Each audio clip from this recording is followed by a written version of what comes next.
지금부터 내가 해주는 얘기 들어주겠니? 오늘 하나님께서 주시는 말씀은 마가복음 9장 14절에서 29절 말씀이 되겠습니다. 마가복음 9장 14절에서 29절 제가 봉독해 드리겠습니다. 이에 그들이 제자들에게 와서 보니 큰 무리가 그들을 둘러싸고 서기관들이 그들과 더불어 변론하고 있더라. 온 무리가 곧 예수를 보고 매우 놀라며 달려와 문안하거늘 예수께서 물으시되 너희가 무엇을 그들과 변론하느냐? 무리 중에 하나가 대답하되 선생님 말 못하게 귀신 들린 내 아들을 선생님께 데려왔나이다. 귀신이 어디서든지 그를 잡으면 거꾸러져 거품을 흘리며 이를 갈며 그리고 파리해지는지라. 내가 선생님의 제자들에게 내쫓아달라 하였으나 그들이 등이 하지 못하더이다.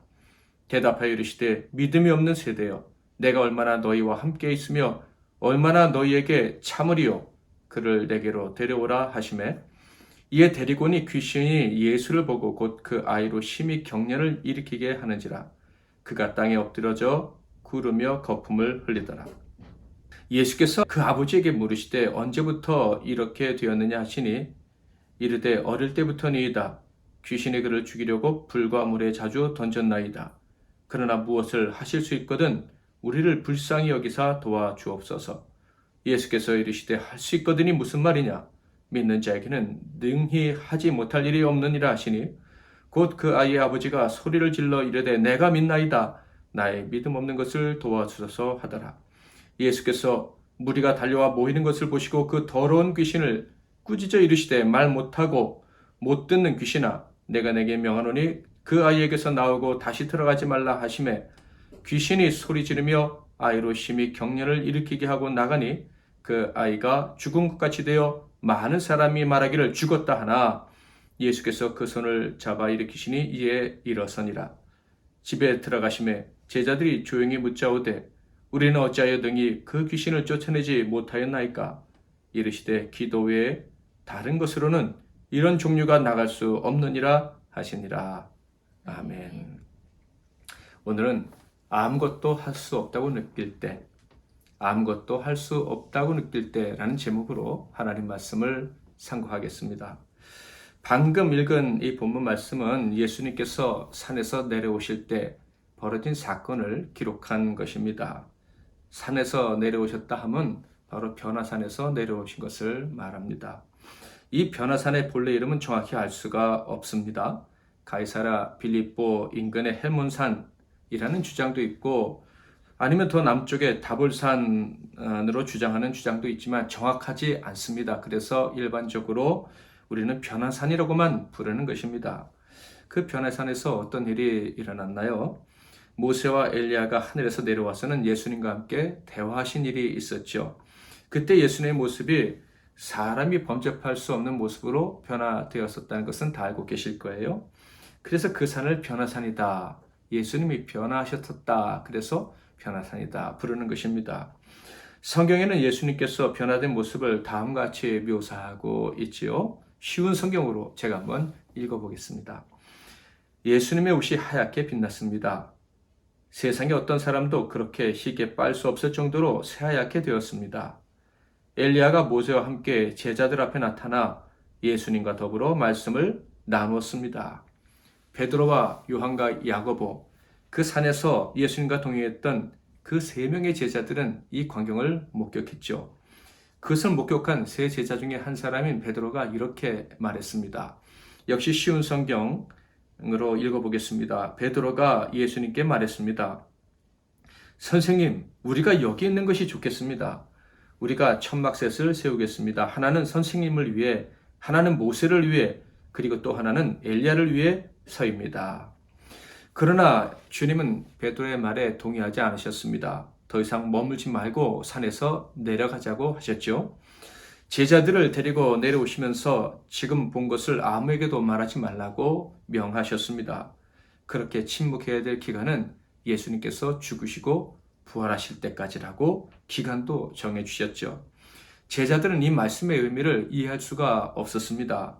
그래서 이 말씀이 무슨 뜻이냐며 서로 밤새 이야기했으나 답을 얻지는 못했습니다. 그리고 그 다음날 산에서 내려왔죠. 누가복음 9장 37절에 보면 이튿날 산에서 내려오시니 큰 무리가 맞을세 이렇게 되어 있습니다. 그러므로 아마 밤새 산에 있었고 또 제자들은 밤새 서로가 이 답을 얻으려고 질문을 하며 또 대화하지 않았을까 생각이 됩니다. 그런데 이렇게 놀란 마음과 해결되지 않은 질문을 가진 채 산에서 내려오는 길에 또 다른 측면에서 놀라운 일을 그들이 만나게 됩니다. 그러니까 바로 어젯밤에 놀라운 일을 경험하고 그때 생겨난 질문에 대한 답을 얻지 못했는데 또다시 이해하기 힘든 상황에 직면하게 되었다는 것이죠. 어떻게 해야 할까요? 여기서 우리는 간단한 교훈을 하나 얻고 넘어갔으면 좋겠습니다.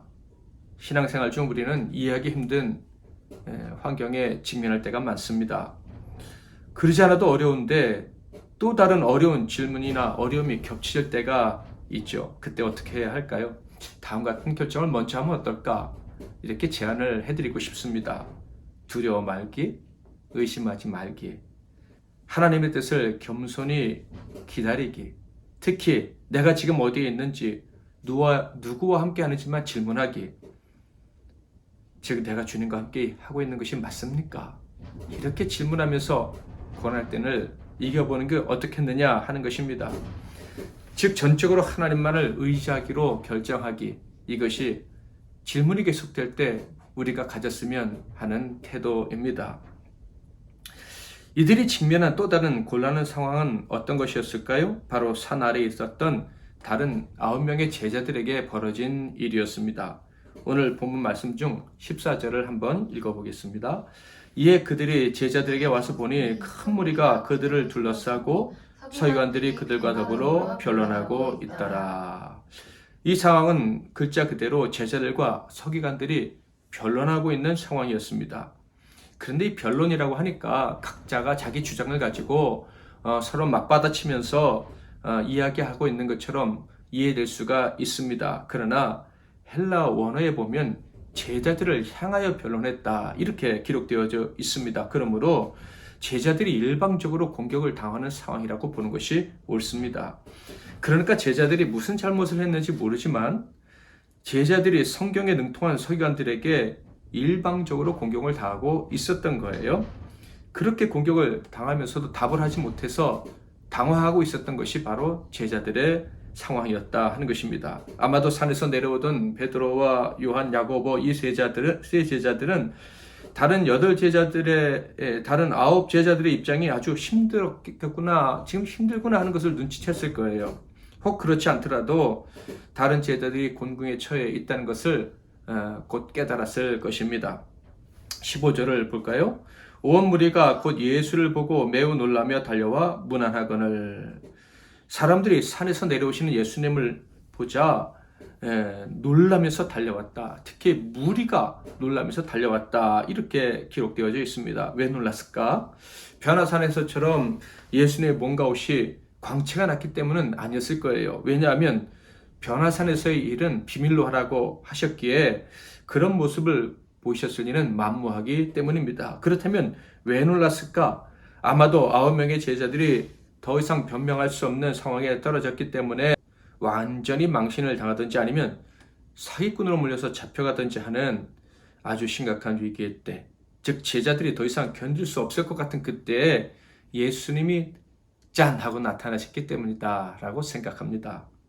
그러니까 그 순간 예수님이 나타나지 않으셨다면 9명의 제자들의 운명이 어떻게 될지 알 수 없었을 거예요. 그 절대절명의 순간에 예수님이 나타나시자 사람들이 놀랐다라고 이렇게 표현한 것 같습니다. 무리도 놀랐지만 서기관들도 놀랐을 거예요. 예수가 없을 때 예수의 제자들 대부분을 사기꾼으로 몰아서 예수의 수족을 꺾어서 불길같이 솟아오르는 예수의 기세를 꺾는 일이 거의 성공했다고 생각했는데 그때 예수가 나타나셨으니 당황스럽게 그래서 느껴지면서 놀랐을 것이다 라고 생각을 합니다. 나는 이 제자들의 놀람, 특히 이때 놀람이 어떤 의미인지 경험으로 조금은 이해할 것 같습니다. 정말로 하나님이 나를 버리신 것 같고 내 기도를 듣지 않으시는 것 같을 때가 제게도 많이 있었죠. 그런 심각한 위기가 참 많았습니다. 그런데 어느 날 돌아보면 그 위기들을 너끈히 넘기고 안전하고 행복하게 살아가고 있는 것 아닙니까? 그래서 돌이켜보면 정말 정확한 때 하나님이 도와주셨구나 하면서 놀란 적이 한두 번이 아닙니다. 그뿐이 아니죠. 나중에 놀라는 것이 아니라 주님의 도우심이 함께 하심이 정말 적절한 때 지금 임하시는구나 하는 것을 느낀 적이 참 많아서 저는 놀랐습니다. 정말로 주님은 살아계시고 나의 도움이시구나. 누가 뭐라 해도 하나님은 언제나 나와 동행하시는 임마누엘의 하나님이시구나 하는 사실 때문에 놀랄 때가 참 많았습니다. 여러분도 그렇지 않습니까? 언제나 가장 정확한 때 주님이 도우시는 거예요. 그래서 시편 기자는 41편에 이렇게 노래했습니다. 하나님이여 사슴이 시냇물을 찾기에 갈급한 같이 내 영혼이 주를 찾기에 갈급하나이다. 내 영혼이 하나님과 살아계신 하나님을 갈망하나니 내가 어느 때에 나아가서 하나님의 얼굴을 배울까? 사람들이 종일 내게 하는 말이 내 하나님이 어디 있느냐 하오니 내 눈물이 주야로 내 음식이 되었도다. 내가 전에 성의를 지키는 무리와 동행하여 기쁨과 감사의 소리를 내며 그들을 하나님의 집으로 인도하였더니 이제 이 일을 기억하고 내 마음이 상하는도다. 내 영혼아, 내가 어찌하여 낙심하며 어찌하여 내 속에서 불안해하는가? 너는 하나님께 소망을 두라. 그가 나타나 도우심으로 말미암아 내가 여전히 찬송하리로다. 주님이 나타나 도우신다. 이런 말씀입니다. 주님이 나타나 도우시면 우리는 놀라게 되고 시편 기자처럼 그리고 저와 여러분처럼 하나님을 찬양하되 온 마음을 다해 찬양하게 되는 것입니다. 제자들은 정말 주님이 필요했을 때 나타나심으로 놀랐습니다. 우리가 하나님의 도우심을 만날 때 놀라는 그 놀람을 이 제자들이 경험한 것이죠. 자, 그렇다면 주님의 나타나심으로 놀라는 사람들은 언제나 전심으로 그리고 영원히 하나님을 찬양하고 하나님을 신뢰하는 사람으로 살아갈까요? 여기서 우리가 간과해서는 안 될 재미있는, 어떻게 보면 좀 슬픈 점이 있습니다. 그것은 주님의 도우심을 얻게 될 제자들만 놀란 것은 아니라는 거예요. 누가 또 놀랐습니까? 말씀드린 대로 구경꾼들인 무리도 놀랐습니다. 즉 중립적인 입장에서 제자들 편도 아니고 서기관 편도 아닌 상황에 따라서 누구 편이나 어느 편이나 쓸 수 있는 사람들도 놀랐습니다. 마음에 정함이 없는 사람들도 놀랐다는 거예요. 또한 서기관들도 놀랐다고 했죠. 어쩌면 영혼의 구원의 기회를 얻지 못할 영원한 대적자들도 놀랐다 하는 것입니다. 우리 믿는 자들 심지어 고난당하는 하나님의 자녀들 때문에 세상이 다 놀랐다 이런 얘기예요. 박해자들까지 놀란다 이런 얘기죠. 가만 생각해 보면 참으로 멋진 일이기도 합니다. 하나님이 다 하시고 갚아주시는 거예요. 그러니 하나님을 정말 신뢰하는 사람은 낙심하거나 억울해하거나 우울해하거나 미워할 이유가 없는 거예요.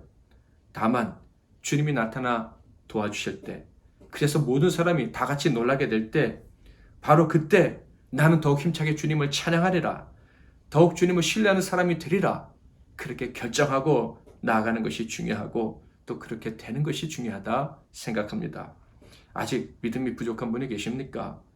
그런 믿음의 사람이 계시다면 참된 믿음의 사람이 될 것을 꿈꾸시기를 바랍니다. 어떤 성도에게는 그런 꿈이 있다는 것만으로도 좋게요. 완벽한 믿음이 없어도 나도 주님을 만나고 싶고 그때는 온전히 주님을 신뢰하고 싶다, 이런 생각이 있는 것만으로도 족하다, 이런 얘기예요. 지난주 우리는 가나의 혼인잔치 비유를 통해서 중요한 것을 배웠습니다. 그 중에 하나가 무엇이었습니까? 옆에 진정한 믿음, 절대적인 신앙을 가진 사람이 있다면 이미 큰 복을 받은 것이라는 점입니다. 여러분이 절대 신앙이 있다면 너무나도 감사한 일이에요. 그런데 혹 없다면 주위를 둘러보세요. 그런 절대 신앙을 가진 자를 소중히 여기고 그 사람과 함께 하세요. 인간적으로 그 사람에게 부족한 점이 보이더라도 그를 가까이 하세요. 그리고 어떤 어려움이 있더라도 주님 때문에 놀라고 진심으로 절대적으로 주님을 경배하며 찬양할 날이 내게도 오게 해달라고 기도하시기 바랍니다. 기대하고 나아가세요. 시작하세요. 그러면 매일 논하는 일, 하나님의 사랑과 절대적인 도우심에 놀라는 그런 인생이 펼쳐지게 될 것입니다. 자, 그렇다면 제자들은 구체적으로 왜 위기에 봉착을 한 것입니까? 왜 그들은 대적들에게 공격을 받아야 했습니까? 그 이유를 예수님께서 물어보셨죠. 16절 같이 한번 읽겠습니다. 시작. 예수께서 물으시되 너희가 무엇을 그들과 변론하느냐? 이 질문은 이런 것이죠. 사랑하는 나의 제자들아, 너희들이 공격받는 이유가 무엇이냐? 너희들이 위기에 처한 이유가 무엇이냐? 라고 물은 것입니다. 주님이 몰라서 물으셨을까요? 주님은 하나님이시기에 모든 것을 다 아셨을 것입니다. 그런데 물으셨어요. 저는 언제나 이 점이 감사합니다. 왜냐하면 주님은 책망하는 분이 아니시라는 것을 또다시 보여주신 것이기 때문에 그렇습니다. 주님은 책망하시려는 분이 아니라 언제나 나타나 도와주시기를 원하시는 분이십니다. 주님은 질문을 좋아하셔요. 때론 그 질문이 우리에게 책망처럼 들리기도 하죠. 성경 말씀을 읽을 때 주님이 우리를 혼내시는 것처럼 왜 믿음이 없느냐 이렇게 물으시는 것 같기도 해요. 그러나 기억하십시오. 주님이 질문하실 때는 도와주시기 위해서 질문하시는 것이라는 것을. 그러므로 우리가 주님의 질문을 들었다면 또 우리가 주님께 도움을 구한다면 언제나 반드시 답을 주시고 도와주실 것을 기대하시기를 축복합니다. 주님이 질문하시다 대답이 나왔어요. 그런데 제자들이 대답한 것이 아니라 다른 사람이 대답을 했습니다. 17절 18절 같이 한번 읽겠습니다. 무리 중에 하나가 대답하되 선생님 말 못하게 귀신 들린 내 아들을 선생님께 데려왔나이다. 귀신이 어디서든지 그를 잡으면 거꾸러져 거품을 흘리며 이를 갈며 그리고 파리해지는지라. 내가 선생님의 제자들에게 내쫓아 달라 하였으나 그들이 등하지 못하더이다. 다른 사람은 한 아이의 아버지, 즉 귀신 들려 고통당하는 아들을 둔 아버지였습니다.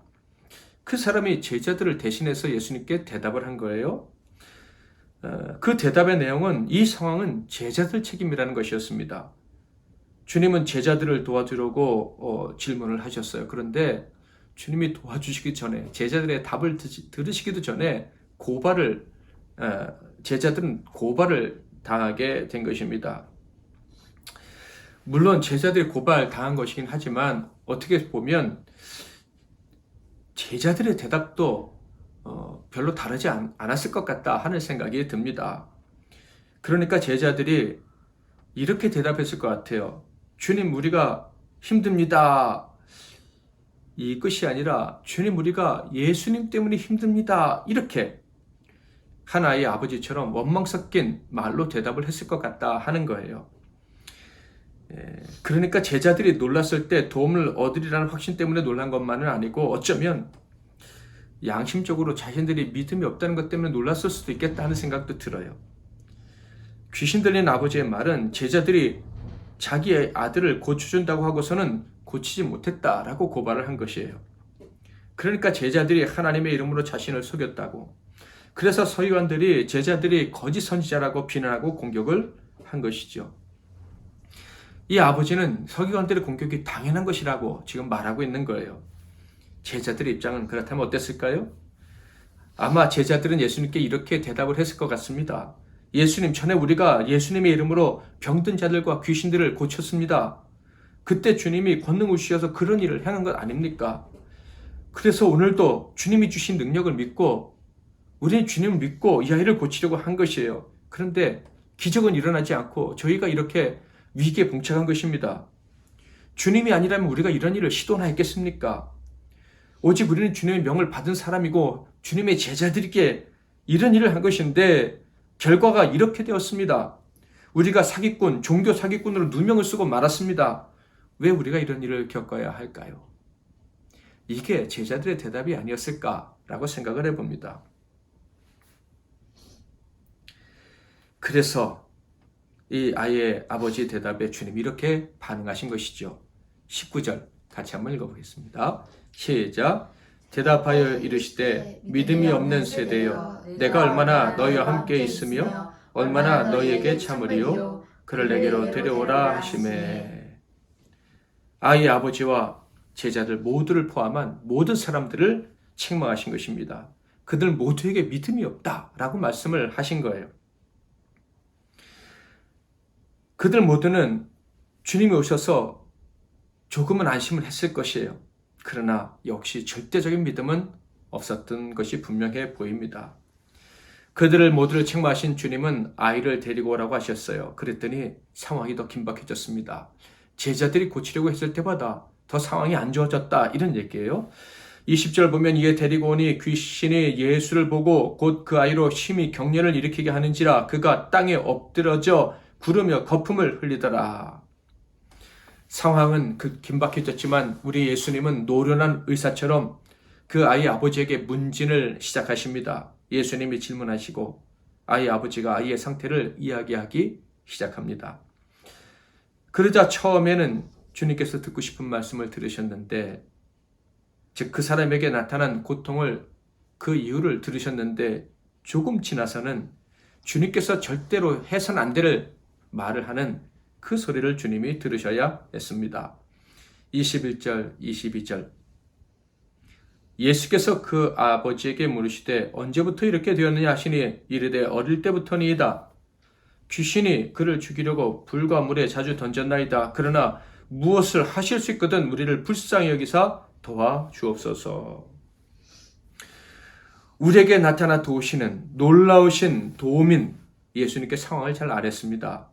아들이 거품을 물고 쓰러져 숨이 넘어갈지도 모르는 상황에 주님께 구한 것이죠. 아들이 좀 있으면 숨이 끊어질지도 모릅니다. 거품이 입에서 나오는데. 그런데 이 아이의 아버지는 지금 응급처치를 하지 않고 주님께 사실을 아뢰고 있는 거예요. 이것이 기도 아닙니까? 아무리 급해도 정말 급할수록 주님께 도움을 구하는 것, 이것이 기도하는 자의 자세일 거예요. 기도하는 자의 특권이기도 하고요. 주님 앞에 있는 사람이 반드시 해야 될 일입니다. 그런데 이 아버지의 기도에는 다른 마음이 포함되어 있었습니다. 그러나 무엇을 하실 수 있거든 이라고 말한 거예요. 쉽게 말하면 이런 겁니다. 억만장자에게 내 아들 수술비를 도와주세요. 그런데 혹시 돈이 조금 있으시면 제 아들을 불쌍히 여기사 도와주세요. 이렇게 말하는 것과 같아요. 억만장자가 들으면 기분이 나쁠 일입니다. 그런데 정말로 많은 사람들이 기도하면서 범하는 우를 지금 이 사람이 범하는 우 있다고 하는 것을 여러분 기억해야 합니다. 그래서 뒤에 보면 주님은 기도 외에는 이런 얘기를 하셔요. 기도는 했지만 잘못된 기도를 하고 있다라고 말씀을 하신 거예요. 그러자 주님이 더욱 강하게 책망을 하십니다. 마가복음 9장 23절 말씀 우리 같이 한번 읽어보겠습니다. 시작. 예수께서 이르시되 할 수 있거든이 무슨 말이냐? 믿는 자에게는 능히 하지 못할 일이 없느니라 하시니. 너는 나에게 하늘에서 내려온 참 의사에게 내 아들을 고쳐달라고 부탁하고 있다. 그런데 이 의사를 믿지 못하겠다는 말이냐? 그러면 왜 나에게 너의 환자를 데리고 왔느냐? 라고 말씀을 하신 것입니다. 다시 말하면 하늘의 하나님께, 왕이신 하나님께 기도하는 자가 하나님이 계시다고 믿고 아뢰는 자가 어떻게 그 능력을 믿지 않을 수가 있느냐라고 책망하신 것이죠. 그러자 정말 놀라운 일이 벌어졌습니다. 곧 그 아이의 아버지가 소리를 질러 이르되 내가 믿나이다. 나의 믿음 없는 것을 도와주소서 하더라. 저는 장차 벌어질 일보다 이 아이의 병이 고쳐지는 것보다 이 일이 더 놀랍다고 생각합니다. 놀라운 정도가 아니라 감격적인 일인 거예요. 이 아이의 아버지가 내가 믿습니다 라고 외치는 거예요. 내게 절대적인 신앙은 없지만 나는 절대적인 신앙을 가지고 싶습니다. 주님 앞에서 나의 믿음 없음이 들통이 났지만 그러나 저는 주님 앞에서 인정받는 믿음을 가지고 싶습니다 라고 외친 거예요. 아니 비명을 지른 것입니다. 너무 간절하게 말이죠. 그러자 주님이 응답하셨어요. 주님이 참으로 주고 싶었던 상을 주신 것입니다. 25절부터 읽겠습니다. 예수께서 무리가 달려와 모이는 것을 보시고 그 더러운 귀신을 꾸짖어 이르시되 말 못하고 못 듣는 귀신아 내가 네게 명하노니 그 아이에게서 나오고 다시 들어가지 말라 하심에 귀신이 소리 지르며 아이로 심히 격려를 일으키게 하고 나가니 그 아이가 죽은 것 같이 되어 많은 사람이 말하기를 죽었다 하나 예수께서 그 손을 잡아 일으키시니 이에 일어서니라. 아이가 고침을 받았습니다. 아버지의 기도가 응답받았습니다. 제자들도 위기에서 벗어났습니다. 한순간에 상황이 평전되었습니다. 서기관들의 비난과 공격, 제자들이 당한 어려움 다 옛날 일이 되고 말았습니다. 주님이 나타나 도우시니 샬롬, 절대적인 평안이 임한 것입니다.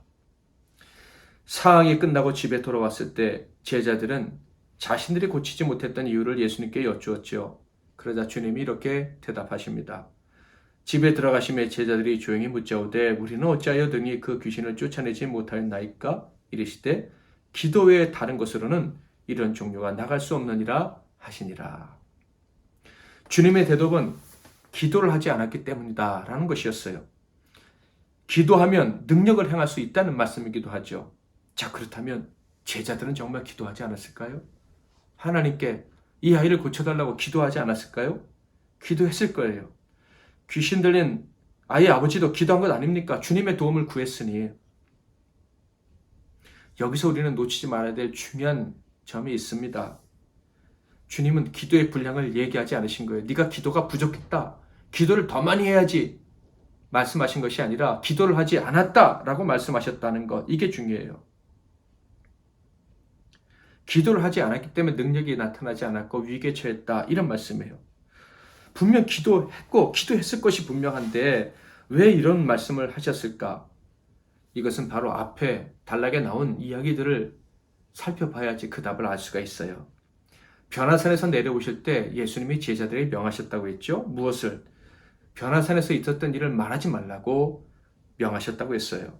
특히 내가 죽었다가 살아날 때까지는 말하지 말라 하셨는데 이것은 제자들이 정말 이해하기가 어려운 말씀이었어요.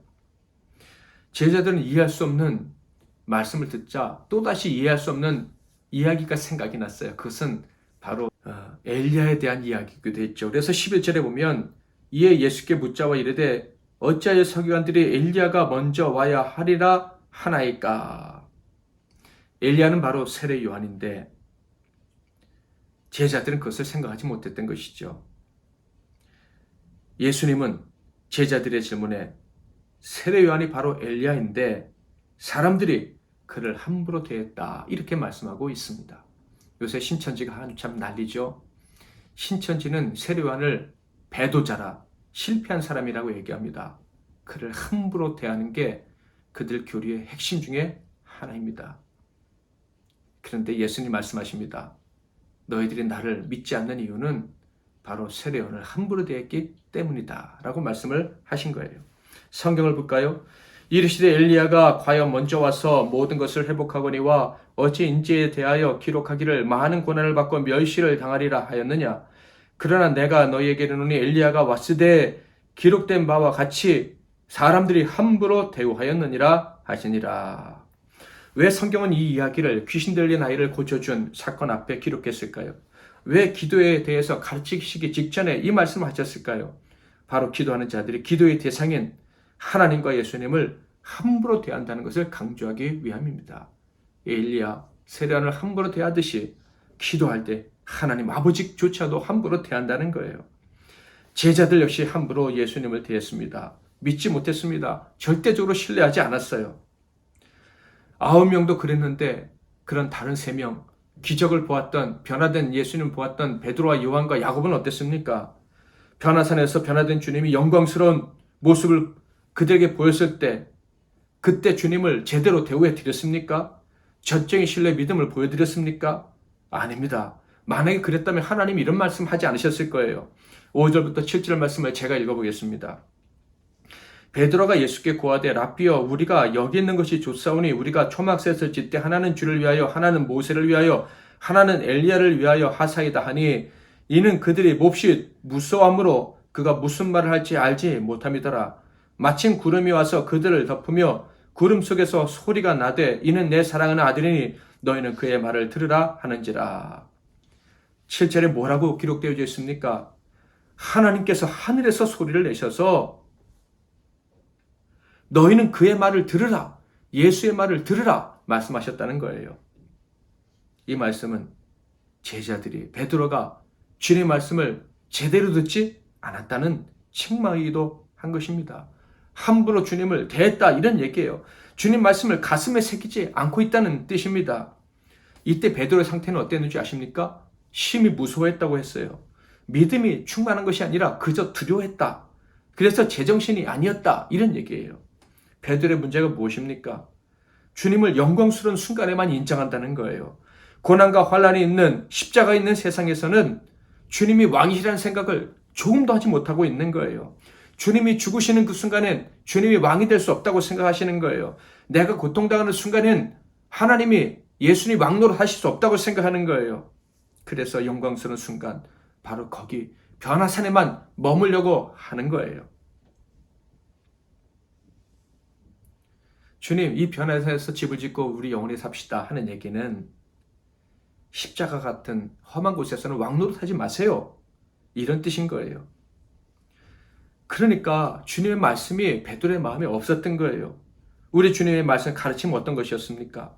처음과 마지막이 똑같아요. 하나님 나라, 천국입니다. 하나님이 왕으로 다스리는 나라에 대한 거예요. 처음 하신 말씀이 무엇입니까? 마태복음 4장 17절 이때로부터 예수께서 비로소 전파하여 이르시되 회개하라 천국이 가까이 왔느니라 하시더라. 이때부터 예수께서 비로소 전파했습니다. 처음 말씀하실 때 회개하라 천국이 가까이 왔다 하신 거예요. 그리고 승천하시기 직전 마지막 말씀은 또 무엇입니까? 사도행전 1장 3절 말씀. 그가 고난 받으신 후에 또한 그들에게 확실한 많은 증거로 친히 살아계심을 나타내사 40일 동안 그들에게 보이시며 하나님 나라의 일을 말씀하시니라. 하나님 나라 천국입니다. 천국 복음이에요. 하나님이 다스리신다는 거예요. 하나님이 왕이시라는 거예요. 영원한 천국에서뿐만 아니라 지금 여기 너희들이 고난당하는 이곳에서도 하나님은 왕이시다. 그분이 다스리신다. 책임지신다. 이것을 세상에 전하라. 이것이 예수님의 가르치심이었던 거예요. 너희 믿는 자들은 지금부터 영원토록 그의 백성이다. 그러므로 두려워 말라. 놀라지 말라. 기뻐하고 감사하라. 이것이 주님의 가르치심인 거예요. 우리가 듣고 가슴에 새겨야 될 핵심적인 말씀이 바로 그것이에요. 그러므로 우리가 기도한다면 천국 백성으로 기도해야 되는 거예요. 완전하고 신실하신 사랑의 하나님, 그 아버지의 통치 아래 내가 있다. 그분이 지금 다스리고 계신다 하는 믿음으로 기도해야 그분을 무시하지 않는 기도고 참 기도가 되는 거예요. 요사이 그 정체가 국민 전체에 드러나기 시작한 신천지, 그 신천지와 우리의 극명한 차이가 무엇입니까? 바로 천국, 하나님 나라의 관점에서, 하나님 나라에 대한 관점에서 극명히 차이가 나는 거예요. 신천지는 천국에 어떻게 들어갈까? 여기에 온통 관심이 있어요. 어떻게 들어갑니까? 14만 4천에 들어가야 돼요. 수십만 명의 신천지인 중에서 14만 4천에 들어가야 되는 거예요. 이제 신천지 수가 14만 4천이 넘으니 그 신천지 수십만 중에서 내가 거기 들어가야 되니 더 광적으로 전도하는 것입니다. 서로 친구라 사랑한다 하면서 그러나 내적으로는 심각하게 경쟁하면서 전도하는 거예요. 그리고 두려워하면서 하나님 믿는다고 하면서 메시아가 지금 왔다고 하면서 이만희가 메시아라고 하면서도 두려워하면서 미친 듯이 전도하는 거예요. 그러나 성경적인 신앙인 구원받은 성도는 어떻습니까? 그들은 질문하는 거예요. 천국 백성이라면 어떻게 살아야 할까?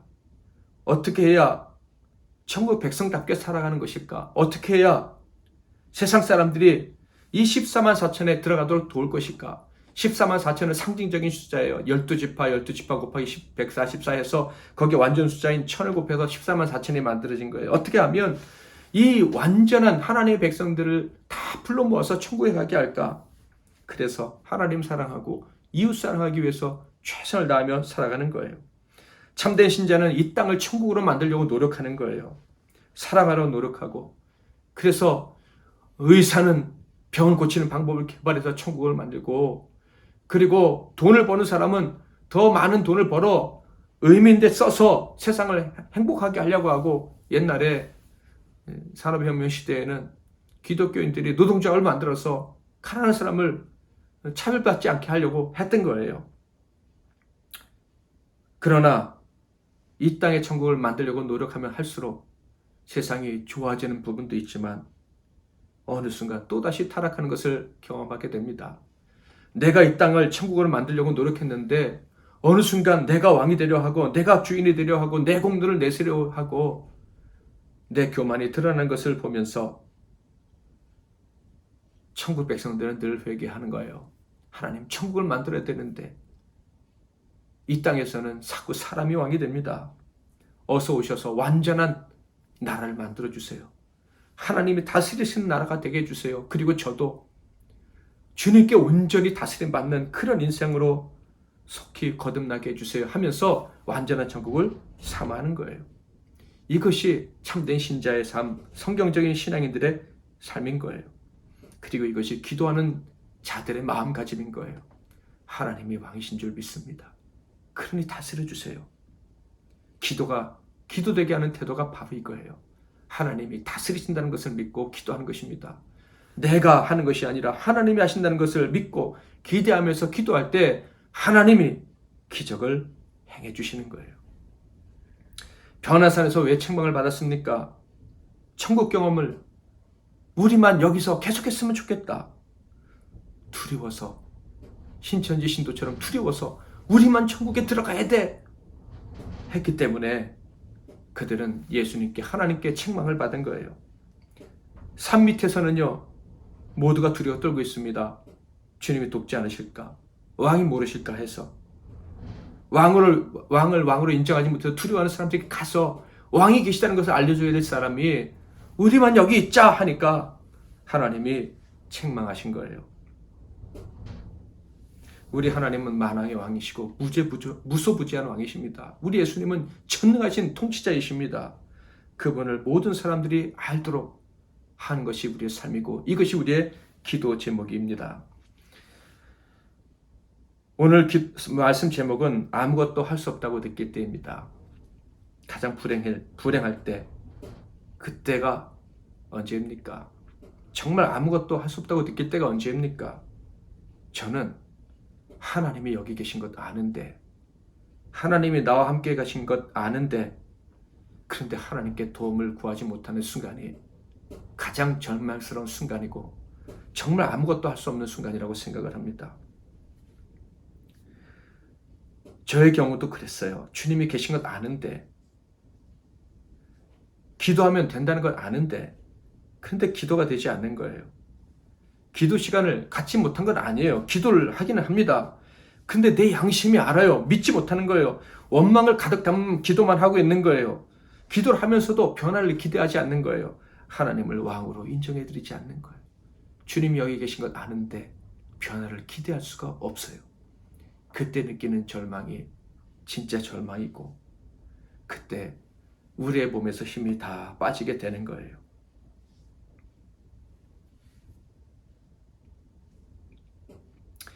저는 그래서 하나님 말씀을 들으려고 애를 씁니다. 주님이 네가 믿음이 없다 하는 말씀을 하실 때, 그때 저는 외칩니다. 그때 가장 절망을 느끼면서 나의 믿음 없음을 도와주세요. 제가 목사건, 내가 지금까지 기적을 아무리 많이 체험했건, 저는 주님이 돕지 않으시면 아무것도 아닌 사람입니다.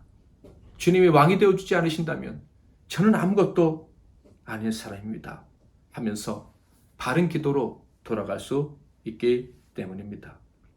사랑하는 성도 여러분, 너무 힘들어서 주님이 기도를 들어주지 않으시는 것 같아서 아무것도 할 수 없다고 생각되시는 분이 있습니까? 어쩌면 우리는 정말 그렇게 생각할 수밖에 없는 시대에 살고 있다고 해도 과언은 아닐 거예요. 정말로 힘든데 주님마저 돕지 않으시는 것 같아서 나는 절대적인 무능 상태에 있는 것 같다 생각되시는 분이 있을지도 모르겠습니다. 그러나 그렇다 할지라도 이때를 이길 방법은 분명히 있습니다. 여러분도 알고 있을 거예요. 내가 정말 절대적인 믿음을 갖기를 원한다면, 정말 주님의 도우심이 내게 나타나기를 기대한다면 그 방법이 무엇인지 알 거예요. 기도입니다. 주님을 왕으로 대접해드리는 기도입니다. 내가 천국 백성이라는 것을 인정하고 확신하고 올려드린 기도입니다. 여기 계신 주님이 나를 도와주실 것이다, 반드시 도와주실 것이다 하는 믿음으로 드리는 기도입니다. 주님 옆에 계셔도 도움을 얻지 못해서 절망에 빠지셨습니까? 그러나 주님의 말씀을 들으세요. 어찌하여 믿음이 없느냐? 믿는 자에게 능치 못함이 없느니라. 너희는 그의 말을 들으라 하시는 주님과 하나님 말씀을 기억하시고 내가 믿습니다. 주님은 나의 왕이십니다. 주님은 하늘에서나 이 땅에서나 나의 주인이시고 통치자이십니다. 라고 외치며 도움을 구하는 기도를 드리시기를 바랍니다. 그러면 우리 주님이 반드시 도와주실 것입니다. 기도하겠습니다.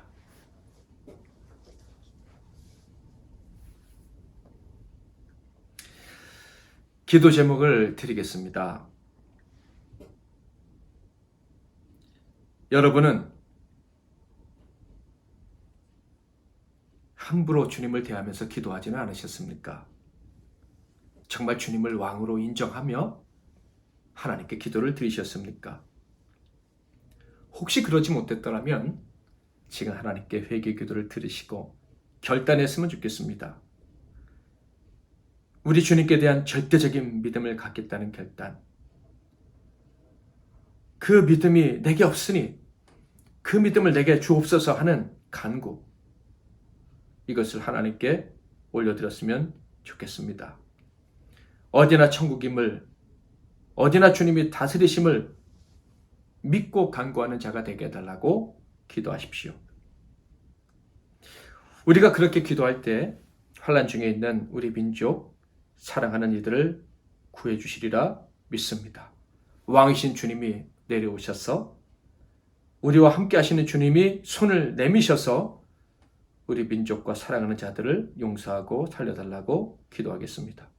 특히 코로나로 어려움 당하는 많은 분들을 위해서 기도해 주시고, 오늘 이렇게 우리가 각자 떨어져서 영상으로 예배하지만 속히 하나님의 백성들이 모여서 손을 잡고 성전으로 나아가 예배하는 그날을 허락해 주시고, 그때에는 더 겸비하게 예배할 수 있는 우리 모두가 되게 해달라고 기도하시기를 바랍니다.